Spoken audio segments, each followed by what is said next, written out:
The great Kabbalistic sage Baal Salam once wrote something to the effect that we should be happy with the evil that unfolds, because the evil that doesn't unfold cannot be mended. Since this is the case, there is no need for shame when our flaws are revealed to us only in order to be corrected. I had spent my life being ashamed of things that were truly useless to be ashamed of. I was stuck in my own flaws. I thought at my core I was a genius, but was ashamed when I didn't get great grades, so much so that I would avoid doing the work. So I would always have the comfort in my back pocket that I could have done better if I had made the proper efforts. I had such a lack of confidence that I trapped myself in a pattern of embracing the selfish beast inside of me, that it somehow made me more honest and brilliant and better than my peers. It was more authentic. I sought authenticity and intense emotional experiences. I thought that this direction would teach me something, living by William Blake's precept that the road of excess leads to the palace of wisdom. I thought genius was the result of an amalgamation of beautiful, weird, harrowingly intense experiences. I felt the sensations that geniuses had described, mainly with the help of drugs, but was too young and stupid to describe them. Then after college, I attained a small level of knowledge and was able to express myself relatively well in somewhat compelling short stories. When I was young, I didn't understand the inner workings of storytelling, but when I got older, I grasped some understanding how stories were told, and the stories lost their magic. I still appreciated film, TV, and literature, and still do. And of course, I went through periods when I became fully engrossed in them, but they failed to shake me as they once had. Later, I was able to rediscover that feeling in the wisdom of Kabbalah. Kabbalah was introduced to me at a time when my ego was inflated at its largest. A few months into my college experience, Isn't it? I understand that Kabbalah is for the biggest egotists. Could you expand upon that? Yeah, if you have a small ego, you're not going to have a need to study the wisdom of Kabbalah because it means that you're satisfied with the pleasures of this world, whether they be financial pleasures, connection and love with your family. And Kabbalists are really some of the cruelest people throughout history, that they're people who need correction, that you can't correct your ego unless you have By that correction, you get a greater pleasure, larger than what people are experiencing as pleasure? Well, yeah, the greater the lack, the greater the light that you're able to tap into. And the light is the source of the pleasure that can... So what would you say to people that are pretty satisfied? I mean, the pleasures they're receiving are adequate. They get a lot of good sensations from it. Is there something we could say to those people?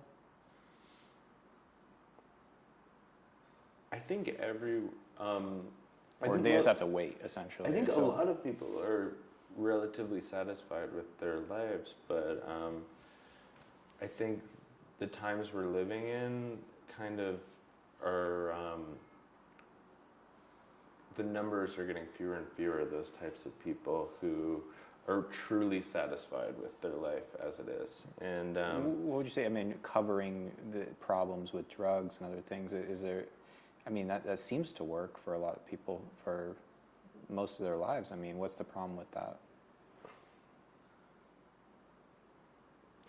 I don't necessarily see it as a problem, but for the individual. But it's closing people off from connecting with each other. It's closing off the reception of the light. So you're saying they could actually experience more pleasure if they were more aware of how they're covering problems with drugs? But that's painful for a lot of people to consider. Ultimately, drugs are kind of a perfect model for the will to receive, that even someone who's not an addict will experience less pleasure the more drugs they take, the more alcohol they drink. The experience becomes less. So what, they just pick up a Kabbalah book and all of a sudden they feel like they're on a drug? I mean, what is it, just substituting one for the other, or is it, how would you describe Kabbalah in contrast? In contrast to drugs, I mean, it's Kabbalah is kind of reawakening what it means to be human, to learn how to connect with another individual and learn how to achieve love. And it's not natural to us to feel love. And while someone can take drugs and kind of mirror the effects of feeling happy, feeling ecstatic, feeling, even people take ecstasy and claim that they fall in love on ecstasy. But that's not going to bring... Yeah, I've seen but it. Well, I've never really, yeah, I've heard, people feel a perfect state almost. That there's no problem, everything is, that sensation of love is there. What comes after you take drugs or after you drink, you feel more emptiness, more needy, more disconnected. I've seen of a lot of people I know that are daily users of drugs it seems if they stopped they would be in almost a panic state because of the sensation of anxiety almost. I mean, how could those people come to the wisdom of Kabbalah, be integrated in this collective sensation that would cover that feeling? Well, I wouldn't directly send them to a Kabbalah lecture. I would get them the help they need, whether it's through rehab or a 12-step program. What I talk about with my experience with drugs is that that I needed to feel that emptiness and disconnection that the drugs contributed to really open myself up to the study of the wisdom of Kabbalah, that if I had been living a happy life, if I did feel satisfied without substances, I wouldn't have had a need. But I'm not saying that Kabbalah is a cure for addiction. I'm just saying it's a better alternative. Yeah, so you're saying they have to go through a certain process first to kind of connect with others and around basically stopping using the substance and then become incorporated in some form, study Kabbalah. Because it seems to be, at least in the United States, very popular, very promoted, not really seemingly any problem with it, particularly cannabis.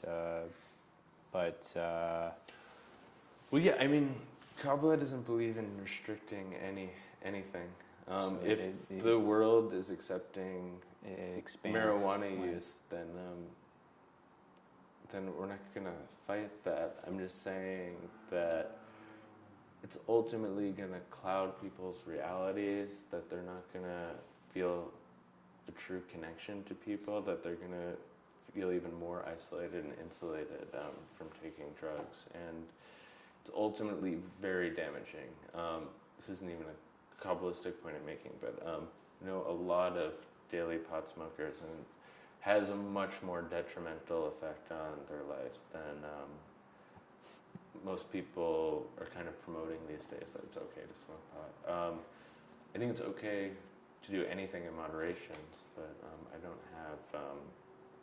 but I can't promote daily pot smoking. I think it's really damaging to your motivation, your drive, your desire, and that's both in the corporeal world, in terms of trying to be successful, and it's really damaging to your spirituality, that you ultimately start to kind of blur your feelings and kind of create this comfortable reality that's not real.